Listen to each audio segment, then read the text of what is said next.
Hello everyone, this is Raza and today I am back with another video on my YouTube channel Career Mapping. At the end of my last video I told you that this channel is not just about new job opportunities or how to clear competitive exams, but this channel is also about how to pursue any career from basic. तो अगर कोई class 12th का बच्चा भी ये video देख रहा है and he wants to pursue that career, this video is also for him. So today we will discuss with a very special guest about how to become a professor in top institutes like IIT Delhi. Due to longer duration, I am posting this video in two parts. In the first part, we'll be covering detailed info on how to become a professor from before class 12 till you complete your graduation or your masters. And the second part is in detail about PhD. So if certain viewers only need guidance on PhD, they can directly skip to the second video. But I would recommend everyone to watch both the videos because they are linked in a lot of aspects. I have discussed very important questions from every stage of becoming a professor.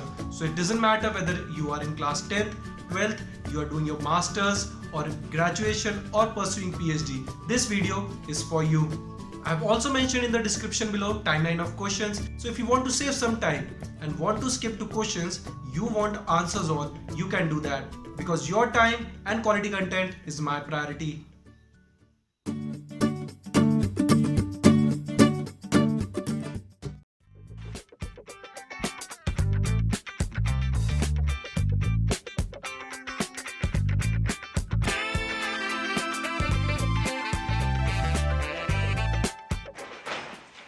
Hello everyone.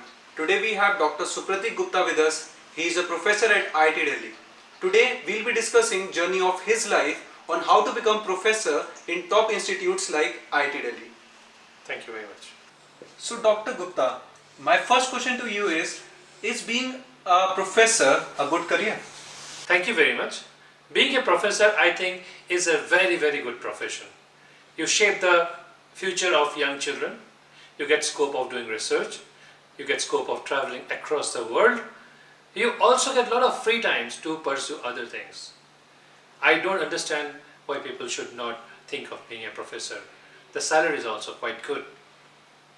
What are the different steps in your life you took to become a professor? To become a professor, you must have a PhD. It's not an easy job. To build upon their PhD, you require masters, BTECH, and of course, you have to have the marks to join engineering college or whatever is your line. Doing a PhD itself is a huge task. I was lucky that I got chance in Nagoya University where I did my masters and PhD. I did my BTECH from IIT Madras and I did my preparation of class 12 from Calcutta. So your first step in class 12 was JEE. How did you prepare for it?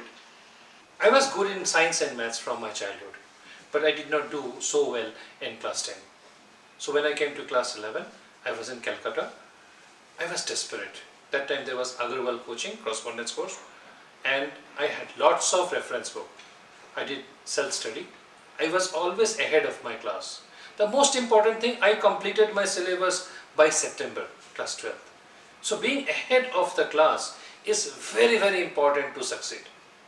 So you must, basically I always tell the children here that before you go to the class, you please read the chapter. So at least you know what you don't know. That way your understanding of the subject would be very clear. So sir, nowadays coaching business has started. Students are joining coaching from even 6th class onwards.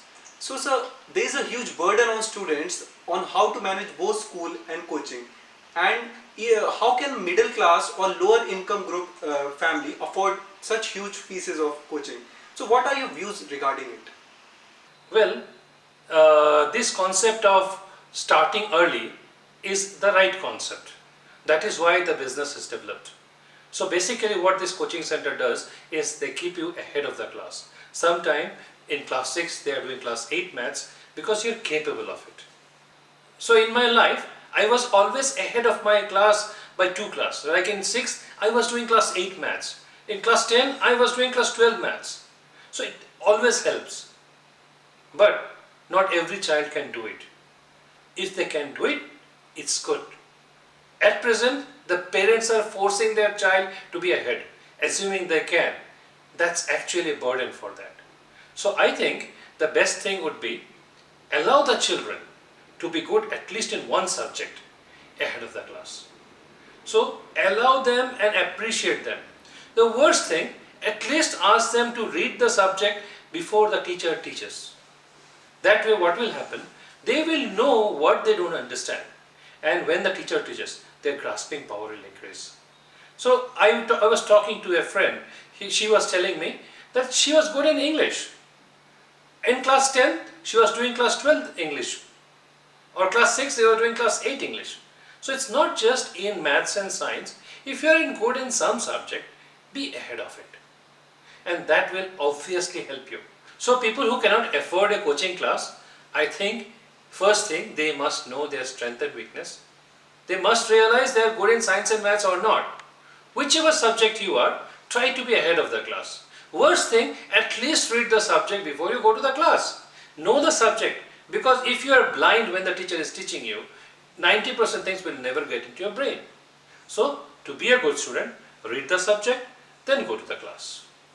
You will know what you don't know, and you can ask questions accordingly. Most of the topics are available in YouTube. You don't need a coaching center or a book also sometimes. I remember teaching to my son, almost all the things I could find the best answers in the YouTube. So people should appreciate their children to study using a mobile, using YouTube in a controlled way. They should not be diverted into games, but it's like the knife. It has an edge which can cut your hand, it can cut the vegetables. Like that, YouTube is a very, very good platform. You get almost all the answers there. So allow your children to be ahead of the class to study from the mobile and using the YouTube channel. So sir, if someone is not able to enter IIT after 12, so is this the end of the road for him to enter prestigious institutions like IIT Delhi for professorship? Absolutely not.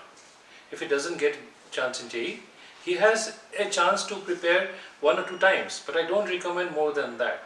It's better he joins any engineering college and try to do well in that, and after that try to come to IIT for MTech.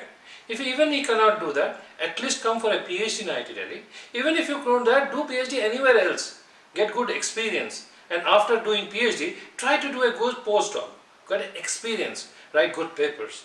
As long as you have done a good research and you have good publications, you still have a good chance to become a professor in a prestigious institute.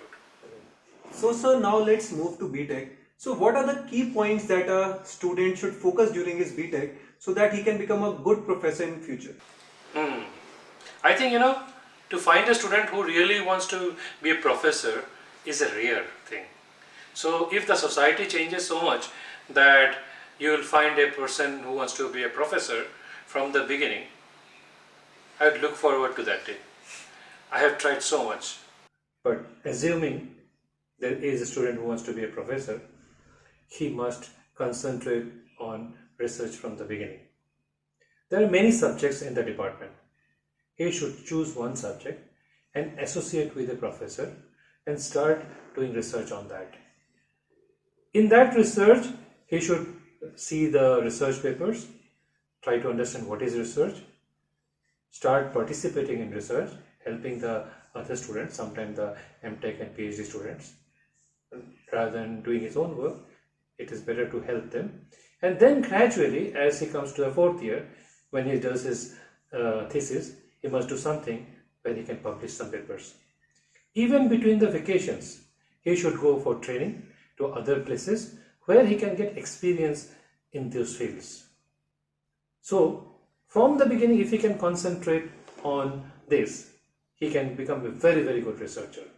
There is a possibility in all IITs, if you have 8.5 CGPA, from BTECH you can directly go to PhD. Thereby, from the 9 years of education, that is between 4 plus 2 plus 3, 9 years, can become shortened by 2 years. It's a fantastic facility. Even for MTech, like when you are doing MTech under me, in the 2nd year you could convert your MTech to PhD. Very less people know of it, very little people think of it. Because thereby you can gain 2 years of your education life. That is possible. So I would always suggest that once you decide you want to be a researcher, choose a subject and go for it. Then the next question is, suppose when you do choose a subject, how are you sure that this is a good subject? Well, you have to take chance. If you find you don't like the subject, change. It doesn't matter whether you can change, but if you can continue in the same line from the BTECH to PhD, you are the luckiest person in the world, because you are enriched with so many years of experience. Just imagine a student who has taken up the subject from PhD level. You have taken it from your BTECH. Obviously, you are better off than them. But don't bother. If you have to change, please go ahead with the change.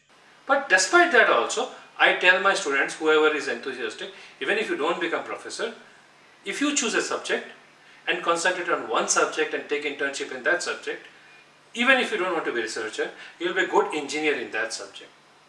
So it's very important to concentrate in one subject and do well.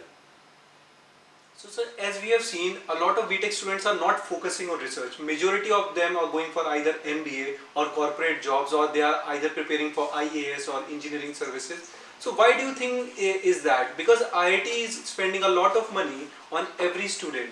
So isn't it the responsibility of the student to contribute towards the country as research?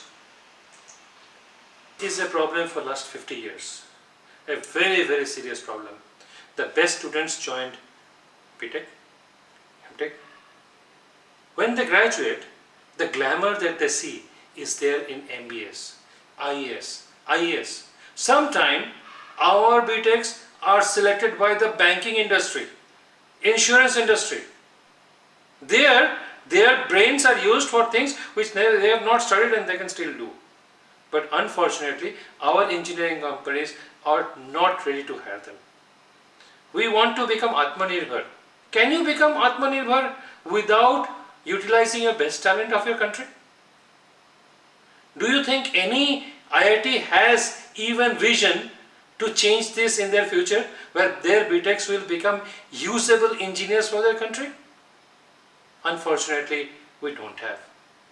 Frankly speaking, till our country does not give respect to our engineers, till our farmers are not given money to create our crops, till the middleman starts earning more money than the producers, our country can never become Atmanirbhar. It is very important. Research and engineering and farming are given utmost interest, and their salary should be more.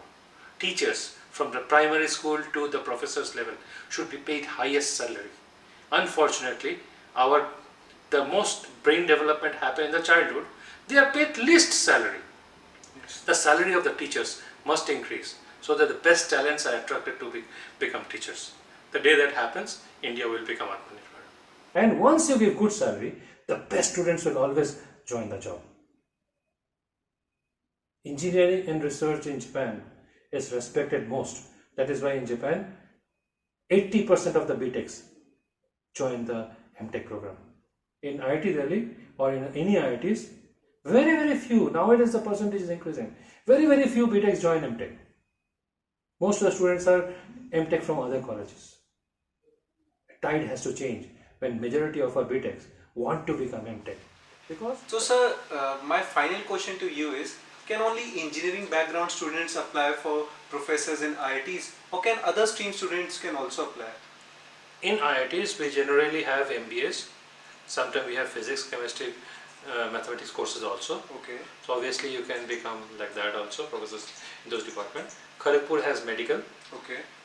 There are biotechnology courses also. Okay. Then every IIT has humanitarian department. They may not have MTech or BTech. So you can become a professor in those lines, and you can hire PhD students only. Okay. You will not have a MTech or Okay. BTech program to teach. You will be a complementary teacher where you will be teaching humanities subject. Okay. But since you are a professor there, you will be allowed to take PhD students under you.